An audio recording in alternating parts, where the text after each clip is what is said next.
اللہ کا کرم ہے کہ اللہ نے اس کائنات کو نکاح سے جوڑا ہے، اور رب العزت کا کرم اس وقت تک رہے گا جب تک یہ کائنات نکاح سے جڑی رہے گی۔ یہ کائنات شروع ہوئی ہے حضرت آدم اور اماں حوا علیہم السلام کے نکاح سے، اور یہ کائنات ختم ہوگی اس وقت جب حضور علیہ السلام نے فرمایا اس دھرتی پہ کوئی مسلمان نہیں رہے گا، حتیٰ یقال فی الارض اللہ اللہ۔ پتہ چلا جب مسلمان نہیں ہوں گے تو نکاح نہیں ہوگا، اور جب نکاح نہیں ہوگا تو کائنات ختم ہو جائے گی۔ یعنی کائنات کا وجود جو ہے وہ وجود نکاح سے ہے۔ نمبر 2، نکاح اتنی مبارک تقریب ہے جو اللہ پاک نے عرش پر منعقد فرمائی ہے، اور جس شخص کا نکاح ہے وہ شیطان سے محفوظ ہے، اور جو نکاح سے دور ہے عام طور پہ وہ شیطان کا دوست ہے۔ نکاح کی کوئی خاص عمر متعین نہیں ہے، بلوغ کے بعد نکاح کر لینا چاہیے، اور اولاد کا نکاح کرانا یہ ماں باپ کی ذمہ داری ہے۔ اگر کوئی بچہ گناہ کر لے اور ماں باپ کو پتہ ہو تو کل قیامت میں ماں باپ اس کے ذمہ دار ہیں کہ یہ نکاح نہیں کرا رہے۔ ماں باپ کے 3 حق ہیں۔ نمبر 1، اچھا نام رکھنا، اچھی جگہ تعلیم دینا، اور اچھی جگہ شادی کرنا۔ ہاں کوئی عذر ہے، کوئی وجہ ہے، پھر اور بات ہے، ورنہ سب کچھ ہونے کے باوجود نکاح میں دیر نہ کریں۔ حضور پاک علیہ الصلوۃ والسلام نے فرمایا 3 چیزوں میں جلدی کرو، دیر نہ کرنا۔ نمبر 1، جب نماز کا وقت ہو۔ کیا مطلب؟ اول وقت میں پڑھ لو؟ جی نہیں، مراد ہے نماز قضا ہونے سے پہلے پہلے۔ نمبر 2، جس وقت جنازہ تیار ہو جائے، پھر لیٹ نہ کرو۔ نمبر 3، جس وقت بے نکاحی عورت کے جوڑ کا خامد مل جائے، لیٹ نہ کرو۔ تو نکاح کے اندر برکتیں ہیں، شفقتیں ہیں، رب العزت کی رحمت ہے۔ وَيَسْتَغْفِرُونَ لِمَنْ فِي الْأَرْضِ، قرآن کریم میں آسمان کے فرشتے زمین والوں کے لیے استغفار کرتے ہیں۔ ان میں ایک وجہ یہی بھی ہے کہ وہ جو شادی کرتے ہیں اور نکاح کرتے ہیں۔ ایک جملہ ذہن میں رکھیں، نکاح ایسی بابرکت تقریب ہے کہ حضرت عیسیٰ علیہ السلام جب زمین پر تشریف لائیں گے نا آسمان سے، اس کی وجہ جہاد بھی ہے، اس کی وجہ تبلیغ بھی ہے، اس کی وجہ امت کی قیادت بھی ہے، لیکن اس کی ایک وجہ حضرت عیسیٰ علیہ السلام کی شادی بھی ہے۔ حضرت عیسیٰ علیہ السلام کی شادی نہیں ہے جب آسمان پہ تشریف لے گئے تھے، حدیث پاک میں یتزوج ویولد ویدفن معیا، حضرت عیسیٰ علیہ السلام زمین پہ تشریف لائیں گے، بنو کلب میں ان کی شادی ہوگی، پھر ان کی اولاد ہوگی، پھر وہ حضور علیہ السلام کے روضہ اقدس میں دفن ہوں گے۔ تو ایک وجہ شادی بھی ہے۔ خود اندازہ لگائیں شادی کتنی مبارک چیز ہے۔ شادی اسلام میں 6 چیزوں کا نام ہے، 7ویں چیز شادی میں نہیں ہے۔ اس میں 2 فرض ہیں، 1 واجب ہے، 3 سنت ہیں۔ جو 2 فرض ہیں وہ ایجاب اور قبول، اور 2 مسلمان گواہ۔ ایجاب قبول کہتے ہیں آفر اور ایکسیپٹ کو، بچی دیجیے جی ہم نے لی ہے، یہ آفر ایکسیپٹ ایجاب قبول ہے، اس کے بغیر نکاح نہیں ہوتا، یہ پہلا فرض ہے۔ نکاح کا دوسرا فرض کم از کم 2 مسلمان گواہ ہوں، کیونکہ نکاح اور گناہ میں یہی فرق ہے کہ وہ خفیہ ہے اور یہ اعلانیہ ہے، تو اعلانیہ کی حد کم از کم 2 مسلمان گواہ، اس کے بغیر بھی نکاح نہیں ہوتا۔ جو ایک واجب ہے وہ حق مہر ہے۔ سورۃ نمبر 33 سورۃ احزاب پارہ نمبر 22، قد علمنا ما فرضنا علیہم فی ازواجہم، اللہ نے حق مہر کو واجب کیا ہے۔ حق مہر کم از کم کتنا ہے؟ حدیث پاک میں اللہ کے رسول نے اس کو متعین فرمایا۔ حضرت جابر کی روایت ہے، فرمایا لا مہر لاقل من 10 دراہم، کم از کم 10 درہم ہے۔ حضور علیہ السلام کے دور کے 10 درہم آج کے پاکستان کے حساب سے 5000 روپے بنتے ہیں۔ اس سے زیادہ ہونا چاہیے، اس سے کم نہ ہو۔ یہ حق مہر واجب، اور واجب اتنا ہے کہ کسی نے نکاح میں حق مہر نہ دیا ہو نا بیوی کو، اور اللہ نہ کرے بندہ فوت ہو جائے، تو سب سے پہلے قرآن کہتا ہے من بعد وصیۃ یوصی بہا او دین، پہلے حق مہر نکال کے بیوی کو دیا جائے گا، پھر وراثت میں باپ کا حصہ ہے، ماں کا حصہ ہے، اولاد کا حصہ ہے، بہن بھائی کا حصہ ہے، پہلے بیوی کا حق مہر نکالا جائے گا، اتنا واجب ہے۔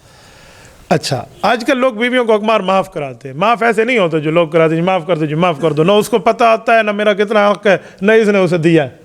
لیں، پکڑیں، اپنے ہاتھ میں رکھیں اور اس کو جا کر بتائیں سیاہ سفید کی تو مالک ہے، تیرا حق ہے، مجھے دے تیری مرضی، کالے چور کو دے تیری مرضی۔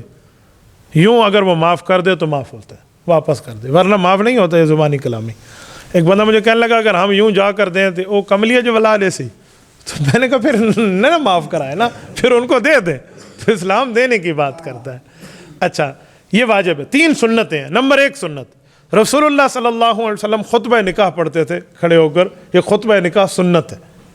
خطبہ نکاح کے بغیر بھی نکاح ہو جاتا ہے، لیکن مسنون طریقہ خطبے کا ہے۔ نمبر 2 سنت، حضور علیہ السلام کے سامنے چھوارے مبارک ہوتے تھے۔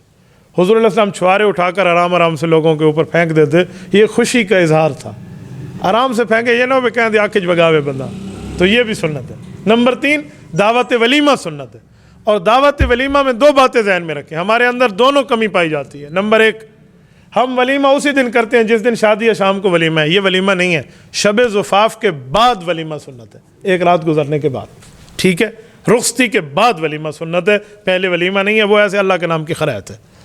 نمبر 2، ولیمے میں ایک کمی ہم کرتے ہیں، ہم غریبوں کو نہیں بلاتے، امیروں کو بلاتے ہیں. ہم کارڈ ایشو کرتے ہیں، انٹری پاس. حضور پاک صلی اللہ علیہ وسلم کی حدیث مشکات جلد نمبر 2 میں ہے. میں یہ جب پڑھتا ہوں حدیث میں ہل جاتا ہوں کہ ہمارا عمل اس کے خلاف ہے. اللہ کے رسول نے فرمایا خیر الولیمہ ایک شر الولیمہ ہے. فرمایا خیر الولیمہ یہ ہے جس میں غریب آ سکیں، شر الولیمہ وہ ہے جس میں غریبوں کو روکا جائے. آج ہم شر الولیمہ میں بیٹھے ہوئے ہیں. انٹری پاس ہے نہیں ہے، چل جل بھائی ہم بھگا دے. ہمارے ماں باپ کی شادیاں چل گئی ہیں، کیوں؟ وہ خیر الولیمہ تھے، گلیوں میں ہوتے تھے، کوئی فقیر راہ گزرتا بیٹھ جاتا تھا، کوئی روک ٹوک نہیں ہوتی تھی. اور آج شادیاں نہیں چل. میری دعا ہے اللہ ہر کسی کا گھر بسائے، لیکن جو آج حالات ہیں نا ان میں ایک وجہ یہ شر الولیمے بھی ہے. میری اپنی ذاتی ترتیب ہے. آپ کہیں گے پتہ نہیں حال والوں کا مخالف ہے. میں حالوں میں ولیموں میں نہیں جاتا. یہ خیر الولیمے ہیں ہی نہیں. یہ انٹری پاس ہو تو ٹھیک ہے، نہیں جو میرا بھائی یہ بات غلط ہے. تو اگر وہاں حال میں رکھنا بھی ہے نا تو انٹری شنٹری والے چھوڑ دیں، اس میں یہ پاس وغیرہ کچھ بھی نہ ہو، ہر کسی کو آنے دیں. مثال ہے جہاں 500 بندے کھانا پک سکتے ہیں وہاں 600 کو بھی پک سکتا ہے. یہ بات نہیں ہے. اسی لیے خیر الولیمہ ہو تو بہت بہتر ہے. یہ 6 چیزیں ہیں. 7ویں چیز نکاح میں آئی نہیں، اور ہم نے مایوں ہے، آگا ہے، پتہ نہیں ہے، مہندی ہے، مہندی ہے، یہ سارے مصیبتیں ہندوانہ رسم ہمارے گلے میں پڑے ہیں. یہ شریعت میں نہیں.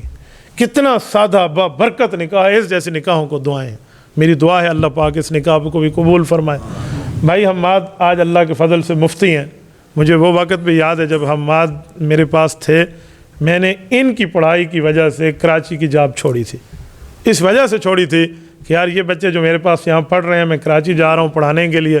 یہ تھے اور ایک وقار تھے، یاد ہے؟ تو میں نے کہا یہ 2 بچے پڑھ رہے ہیں، ماشاءاللہ ٹیلنٹ ہے ان میں، ان کو چھوڑ کے میں چلا گیا، ان نے پھر کسی کے ہاتھ نہیں آنا. آج مجھے اللہ نے دنیا میں ثمرہ دیا ہے.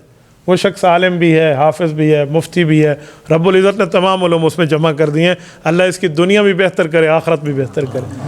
تو بہت خوشی ہوتی ہے کبھی کہ پہلے دن سے پکڑ کے آپ یوں چلائیں انگلی اور پھر اس جگہ تک وہ بندہ پہنچے. تو یہ بہت بڑی بات ہے. آج میں خوش ہوں اپنے اس فیصلے پہ کہ میں کراچی پڑھانے نہیں گیا تھا نا، تو اللہ نے مجھے ثمرہ دیا ہے. تو بندہ اپنی اولاد کو عالم بھی بنائے، حافظ بھی بنائے. بہت بڑی بات ہوتی ہے، بہت بڑی بات ہے. ہم چاہتے میرے لیے دعا کرو، میرے لیے دعا کرو. عالم کو نہیں کہنا پڑتا. عالم ربانی ہو نا، جیسے اللہ والا ہوتا ہے. حدیث پاک میں ہے وَإِنَّ الْحِيتَانَ تُسْتَغْفِرُ لَهُ فِي جَوْفِ الْمَاءِ. فرمایا پانی کے اندر مچھلیاں اس کے لیے خود بخود دعا کرتی ہیں. وہ جس درخت کے نیچے گزرتا ہے دوسرا درخت اس پر فخر کرتا ہے میرے نیچے عالم گزرا ہے.